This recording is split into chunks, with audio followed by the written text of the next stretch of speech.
Az elkövetkező kb. 30 perces sugárhajtóművek történetéről és technikai vívmányról fogok mesélni egy kicsit, mely során az előadás végén pedig egy kb. 10 perces technikai bemutató következik valóságban egyetem által lejárt a sugárhajtóművek.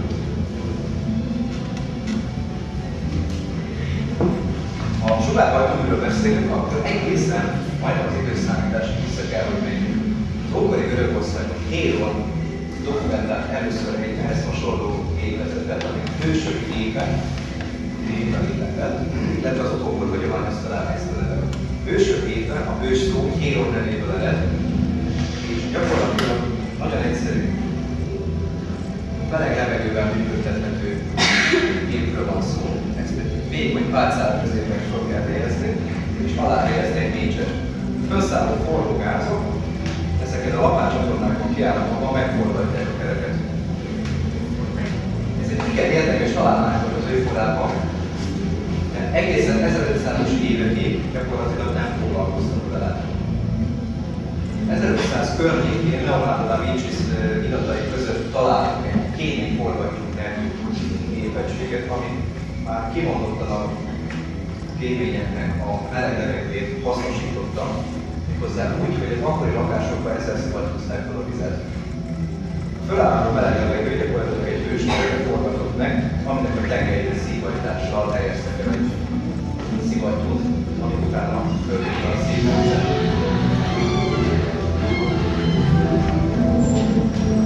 Komolyabb fejlesztések ilyen sokáig nem indultak meg, hiszen a tudomány még nem állt azon a szinten, hogy tűző anyagokat nem tudtak volna lenni. Az első komolyabb is egészen 1800-ig kezdték vállalkozására. Saskolcen ipari forradalom kezdetén alkotott egy gázturbina-szerű képződmény, ez azonban nem volt működőképes, legalábbis nem volt önműködő. Tehát az 1900-as években a roppantmotor hőskorában Stanford Alexander Moss megalkotta az első turbofeltöltőt, ami az akkori ottomotoroknak a teljesítmény növelését eredményezte. Ez tekinthető gyakorlatilag az első ipari kivitelben alkalmas és levethető gázturbinának.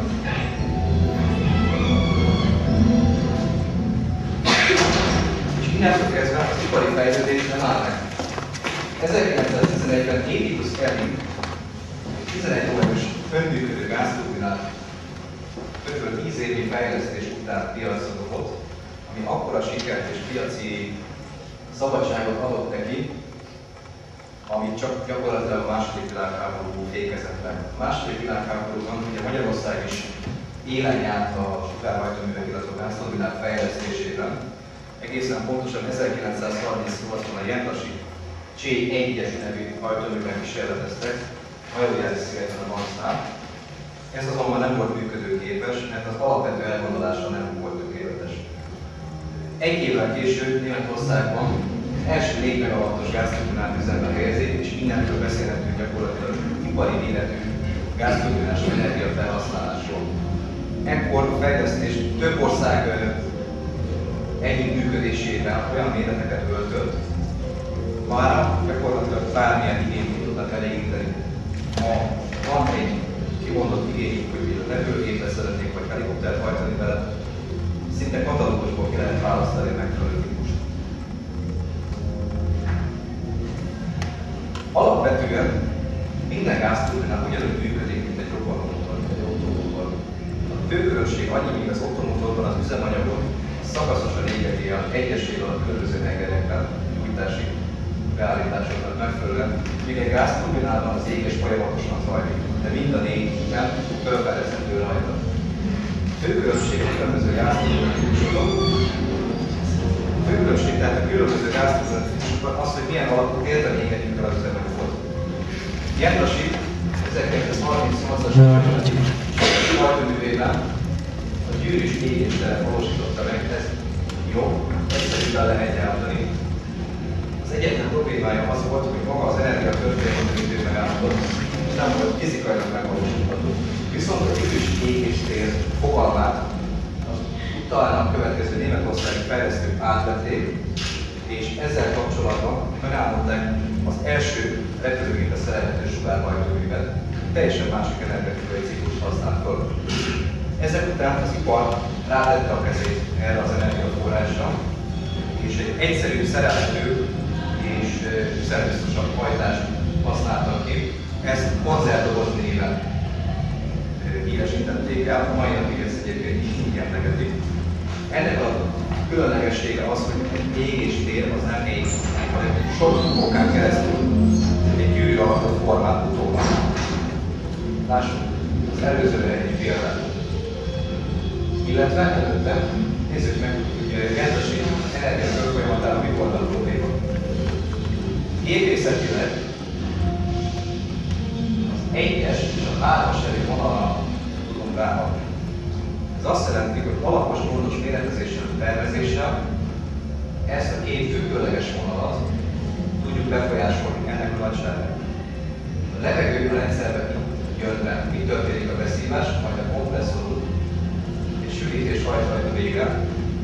A hőkapacitása, azaz a entalpiája nem változik meg a rendszerben, viszont a hőmérséklete emelkedik.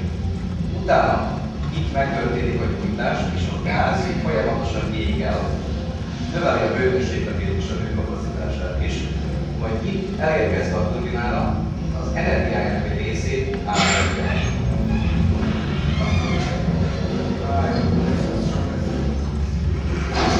Tehát, mivel tévedett Jánosik?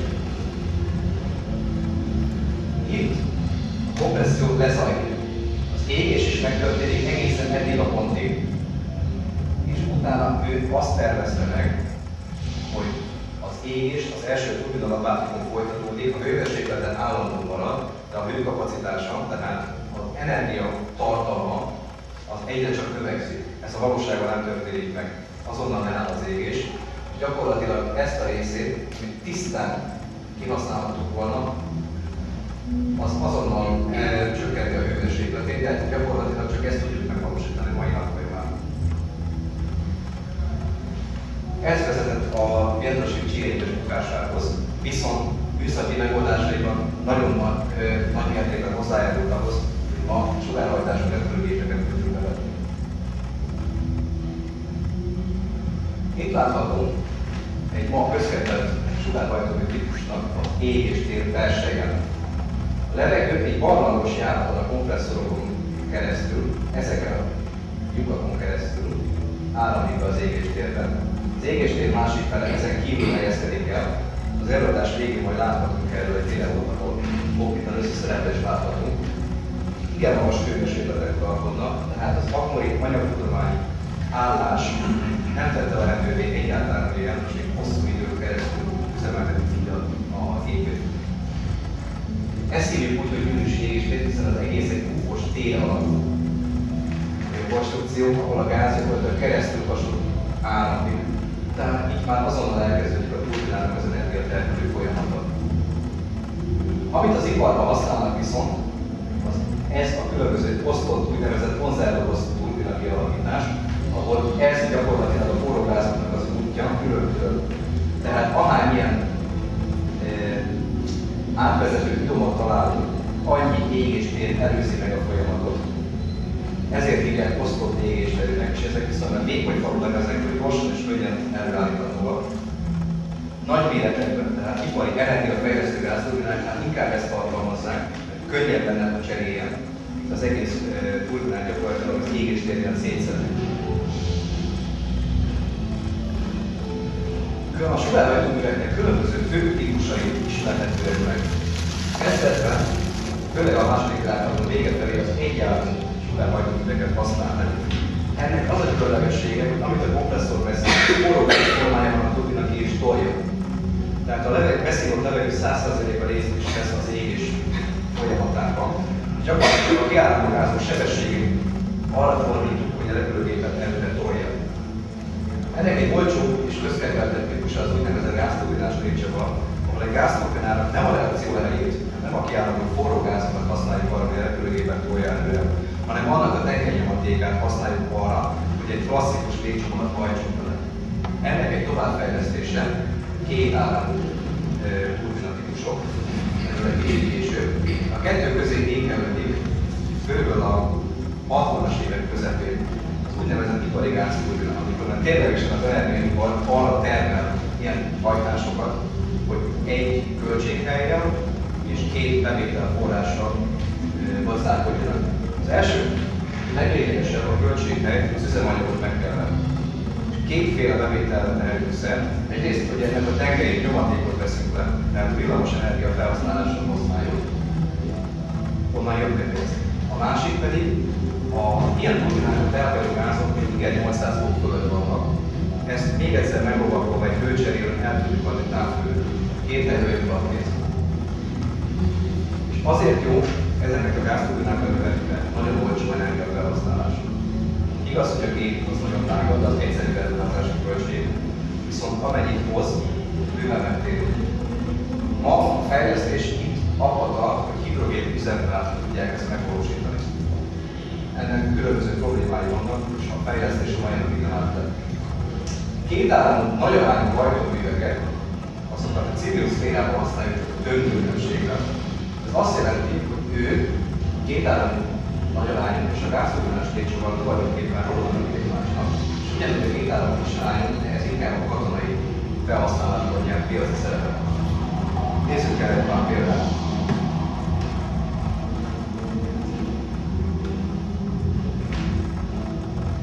Itt látható, hogy egy áramú sugárhajtómű. Meg tudjuk-e mondani, hogy melyik oldal a kompresszor és melyik a turbina? Valóban a kompresszor oldal. Helyes. Onnan lehet megismerni, hogyha egy ilyen sugárhajtómű egy kicsit futott, a turbina mindig kapja a forró levegőt. Meg a kompresszor alásról, állóalásról. És egyébként nagyon érdekes, hogy mindig sokkal több kompresszor kerül egy ilyen hajtóműre, mint turbina kerék. Ebből is látszik, hogy a turbinából az energiát kinyerni valamilyen sokkal könnyebb. Természetesen azért, mert itt óriási nagy nyomáskülönbség van az égéstér elején és az égéstér felsején. Itt viszont nagyon jól látszik, hogy a kompresszorkerék nem azonnal fújja befelé a forró levegőt, mert a kompresszió során fel tudna minden is kicsit, hiszen ha itt el kell venni a gázzal és befolyja ezt a nagy sebességű levegőt, egyszerűen elfújja, mint egy gyertyalánkot. Ezért ezt a levegőmozgót le kell lassítani különböző vallagos testeken, megnövekszik a nyomása, viszont lecsökken a sebessége, és alkalmas lesz arra, hogy az égés föl tudja tartani. Utána, amit itt bement, az innen ki is megy. Azzal a kis busszal, amit itt bevezetnek. Ezek extrém nagy forgalomszámmal működnek, gyakorlatilag teljes keresztmetszet, nagy sebességű kiálló löketnek hajtja előre, például ez egy igen sikeres hajtómű típus. Tehát gyakorlatilag az összes kiálló gáz hajtja a repülőgépet. Ez pedig egy klasszikus, ugyanúgy, mint a Jánosik G1-es, csak ezt a Rolls-Royce tervezést kivitelezte. 1955-ben volt az első sikeres próbarepülés. Ahol is a kompressziót két radiálkerékkel oldották meg, és itt találhatóak konzervatóz jelleggel az égésben. Itt vezették a gázt, és sziklagyújtással égették el, majd a kiálló gázon viszonylag csekély sebességgel hagyják el a gépet. Ennél a típusnál ezen a bordás tengelyen egy tengelynyomatékot adunk el, és az a bordás tengelynyomatékot fogja forgatni ezt a légcsóval. Ezt hagyja a repülőgépet. A gázturbinát azért üzemeltetjük a repülőgépet, hogy azt a légcsóval mozgásba hozzuk. Ez pedig egy ma közhelyben ipari gázturbina, a General Electric gyártja. Ez itt a kompresszor, és jól látható 18 darab égéstér körben, illetve az átvezető videó, amit egy korábbi diagnózikán láttunk. Ez pedig itt a turbina fokozat. Még igen nagy hőmérsékletek uralkodnak, tehát itt fejezik el a hőcserélőt, itt adják a távhőt, és itt a hideg oldalon pedig a tengelyt meg van hosszabbítva, és ott adják meg a generátort. Ennek még egy külön érdekessége, amit a repülőgépipar alkotott meg szükségszerűen, az, hogy ez a két kerék és ez a két kerék külön összeköttetésben van egy alacsony és egy magas nyomású kompresszorsorral. Azért van szükség, hogy stabilan legyen az üzem. Ezt a repülőgépeknek találták meg ezt a problémát, amikor éles kanyarokat vágnak le, egyrészt a pompás, helyes, másrészt pedig az úgynevezett mustard, ami azt jelenti, hogy gyakorlatilag éles kanyarodáskor elmesegeti maga körül a levegőt a repülőgép, tehát a kompresszor nincs mit beszívjon, és és éppen ezért az éges beáll. Ezt hívják gázszorajt. Ez viszont csak energiatermelő hajtómű. Ezt repülőgépen nem szerelik. Ilyen képességnek a súlya körülbelül 1000 tonna. Csak energiatermelésre használják. Viszont a kis testvérét, ahol szintén csak a tengernyomatékot használjuk, igen sikeres filmsorozatban is találkozhatunk ezzel a fajta helikopterrel, a felhőztetossal. Magam és nyomozó irodája, kedves vietnámi kollégája TC, egy ilyen helikopterrel vezetett egy taxi, egy régi taxivállalatot. Ennek egy érdekessége ennek a hajtóműnek, de egyébként a mai napig gyártják, és kb. 3 millió forint szintű lehet venni a helikoptert. Tehát autóában megy, 45 fokban helyezik el a hajtóművet lefelé, és itt a tenger meghosszabbítását tápláljuk direkt nyomatékkal a főrotor. Reakcióra nem használunk, csak a nyomatékot. Ez pedig egy nagy kedvencem, International Theater 56-os. 1966-ban volt az első próbarepülés, és itt tudatosult a mérnökök számára, hogy ezek erősen energiaigényes gépek. Ugyanis 1250 kg súlya van egy ilyen hajtóműnek, egy Boeing 737-esen 2 darab helyezkedik el belőle, és az alapjárati gázfogyasztás, amikor kerozinozik, az 57 liter percenként. A felszállási gázfogyasztás az 570 liter percenként egy motorra. Ami azt jelenti, hogy a szárnyban elhelyezett 22 000 liter, plusz a szárnyak között magasztartás égetve vagy így, megközelítőleg 7,5 óra üzemidőnek meg ennek a repülőgépnek. A civilekből is középtávú pálháztamolai gyakorlatilag ezek. Mit a olyan különleges? Ugyanaz, mint egy légcsavaros. A légcsavaros kivitellet ellentétben nagyon sok lapát helyezkedik el, és egy kétrétegű köpenyben van elhelyezve a gázturbina. Az első köpenyben maga a gázturbina helyezkedik el, és a második köpenyben csak a szabad levegő áramlik a gázturbinán kívül. Erről később látunk még érdekességeket. Természetesen a katonai alkalmazások is nem kerülték el figyelmünket, egy legendás hajtómű, mert mindig Jézus 8-as helikopter vadászében, ami több rekordot is tudhat magának. Az egyik az, meg tudja mondani valakit, hogy milyen magasan repül ez a repülőgép. 25. A csúcs magasságot a mai napig ez a hajtómű tartja. Ezen kívül, hogy egy kis átmérőjű légcsavar, lényegében itt is az történik, mint az első felvételen. Valamennyi levegő átáramlik, csak az átmérő viszony a kompresszorok és az első légcsavar között már kisebb, jóval kisebb. Csak azért indokolja, egyébként is szerelmek egy utánégetőt vannak, a mechanizmusnak jóval nagyobb utat nem térek ki rá. Viszont óriási mennyiségű hőt, amit ez a gázturbina megtermel, ezzel a légcsavarral, ezáltal kevésbé látszik a adat számára a hő.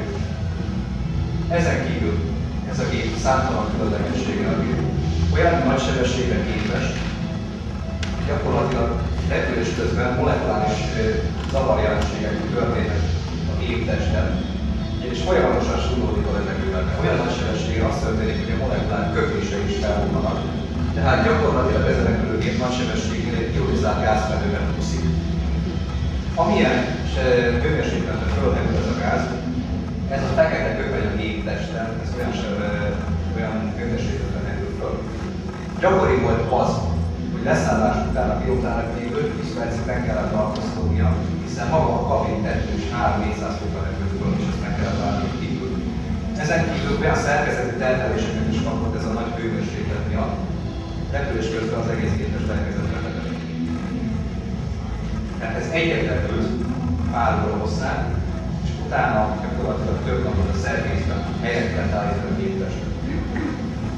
Viszont itt az anyagok olyan magasokon jár, ne felejtsük el, hogy a 60-as években a hidegháború fejlesztette ezt a gépet, hogy megjelentek a speciális szuperrepülőzetek is, aminek az volt az addig minden eltérőtől legszokatlanabb előírás, hogy amikor ennek a használni elkezdték reparálni, akkor lánglátóval kezdték el tudni kialakítani. azzal bolyózták fel a felszínét. Ezen kívül egy másik érdekesség erről a legendás repülőgépről, hogy amikor a pilóta észlelte, hogy egy földről indítható légierős rakétát indítottak fel előtte, az általános előírás az volt, hogy hagyj gázt. A rakéta egyszerűen nem tudta mozogni. Itt napjaink egyik legnagyobb, legjobb 227-es.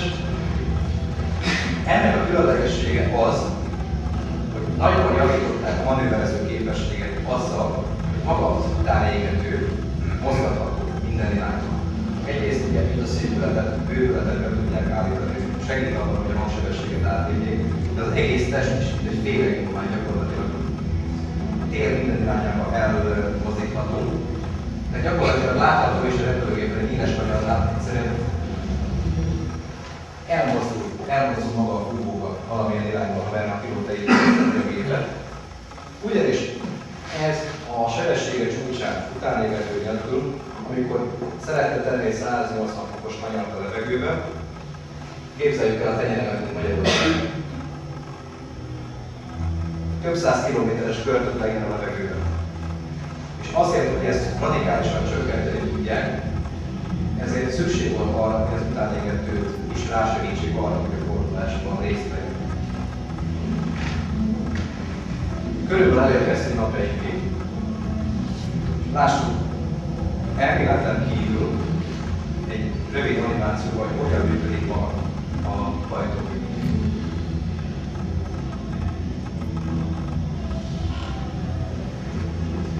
Szóval kell nekünk egy kompresszor, hogy a levegő besűrítését adja. Ezt tengelyen kössük össze egy turbinával, ami majd az energiát meg fogja termelni.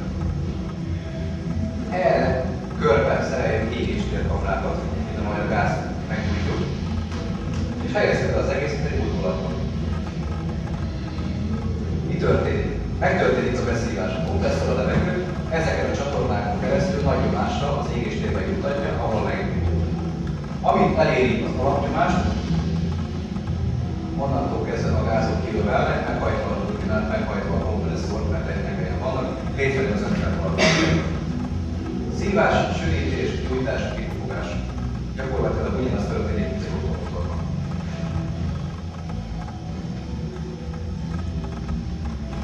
Nézzük egy úgymond kvázi légcsavaros, tehát a két áram magyar árnyú sugárhajtóművet, mondjuk egy Boeing 737-es modelljét. Tehát repülünk a repülőgépen, itt látható a nagy méretű burkolat, ami tulajdonképpen egy szörnyeteget lejt.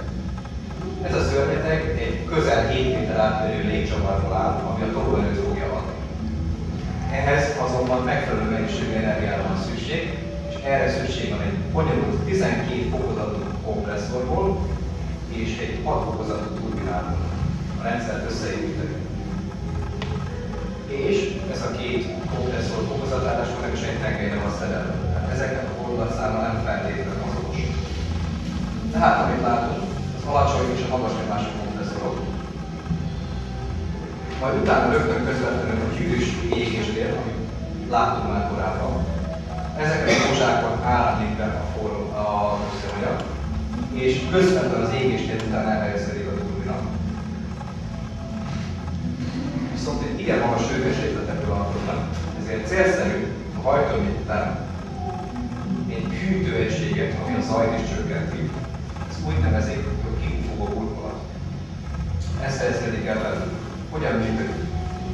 A primer körön megtörténik az energiatermelés folyamatot. A primer levegő végig áramlik a kompresszorokon, az égéstérben meggyújtjuk, és a forró gázokat pedig a turbina forgatására felhasználjuk, majd elhagyják a turbinát. A kék kör pedig az egyszerűen be és ki, azzal nem történik égés. Itt látható a gyújtás folyamata, ami gyakorlatilag ennél a típusnál megfelelően sima dízelautó körfolyamatának. A kompresszorból a forró gázok elérik a 450 fokot. Még egyszerűen sűrített levegőről beszélünk, azonban elég ez ahhoz, hogy az égéstérbe befecskedezett gázt spontán gyulladásra készítesse, ahol eléri az 1400 fokos hőmérsékletet, ami azonnal a turbinák vezető. A hő távolás miatt is nagyon lényeges, hogy mekkora erőépület. Ennek nem csak a hajtóművet kell meghajtania, hanem utána ezt a 7 méter átmérő légcsavarat is. Látjuk, a turbina közös tengelyekkel fut. Egyrészt a kompresszorban. A kompresszor végéfelé van egy fogaskerékmechanika, ami a nagy átmérő légcsavarokat hajtja lassító áttétellel. Összességében maga a forgórész így néz ki, 1750 kg-ban. Ennek az egész történetnek a szerepe mindössze annyi, hogy ezt a nagy méretű légcsavarat hajtjuk. Ez egy nagy szeletérgez, ami hajtja a levegőt, ezt tolja előre. Gyakorlatilag ezzel maradnak földön és közképek. Megköszönöm a figyelmet, és körülbelül 2 perc múlva lemegyünk és fejtik az egyetemi tudát hajtóművet.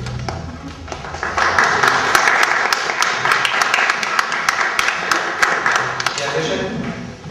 Tessék. Valaki nagyon készül. Úgy tudom, hogy ha az a lényeg, hogy a kompresszor és az égéstér közötti annál jobb, ha egy turbinának, tehát egy gázturbinának a hatásfoka minél nagyobb a hőlépcső a kompresszoron végigmenő levegő, illetve az égéstér után. Hát hogy lehet azt megoldani, hogy a kompresszorban a levegő ne forrósodjon fel 400-450 fokra? Vannak olyan hajtóművek, amik pont ezt használják, hogy a kompresszió annyira gyors, hogy vissza fölmegül a levegő. De annyi a magikus. Kvázi. De itt látszik is, csak hőmérséklet növelés történik, eltartja a változás nincs. Viszont ezt áramlástechnikailag így van az itt kék az arany, ég. De egyrészt a hőkapacitás, tehát az entalpia is megnő, ezen kívül a hőmérsékleten látszik, hogy egy nagyon nagy a hőlépcső. De ami lényeges, mitől lesz a folyamat 50 tonna? Attól, hogy a kompresszornak összennyi energiát kell befektetni, a turbinának ennél nagyobbat kell tudnia. Tehát gyakorlatilag a függőleges madarak nagyságával tudjuk azt elérni, hogy a folyamat 50 tonna legyen. A 3-as és az 1-es vonal egyforma nagyságú, az éppen megkötök. A turbinának mindig többet kell tudni termelni. Arról nem megfeledkezve, hogy például a CFM56-nál a kompresszorból fújt levegő hajtják a szivattyúnak a nyomáscsökkentőjét, ami a gáz, amit szabályoz a gázforgalom pilóta. Egyrészt a légkondit, és ezen kívül még egy-két különböző szabályozó egységet is azzal a levegővel kell meghajtani. Tehát nem elég az, hogy a jó része a levegőnek részt sem vesz az energiatermelés folyamátában, ami van még az is, hogy használjuk másra is. Az a tudjuk a számít is. Igen. Igen. Egyéb kérdés?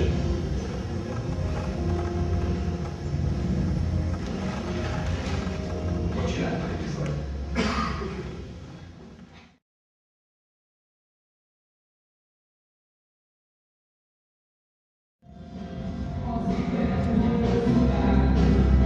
Ez a részegység arra szolgál, indításkor egy minimális levegőmennyiséget horgászol a kompresszor. Alapjára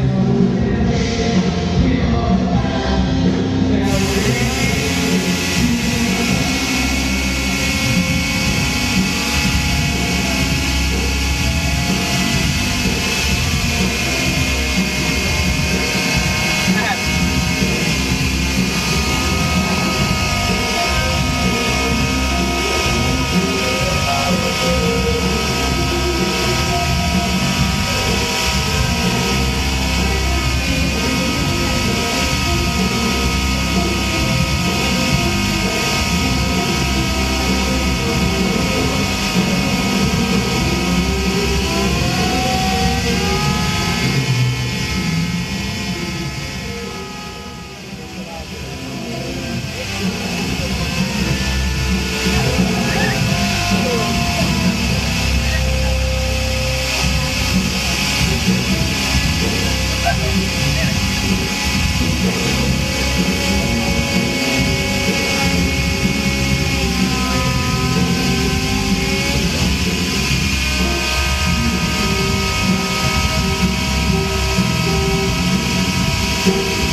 neked van őszintén.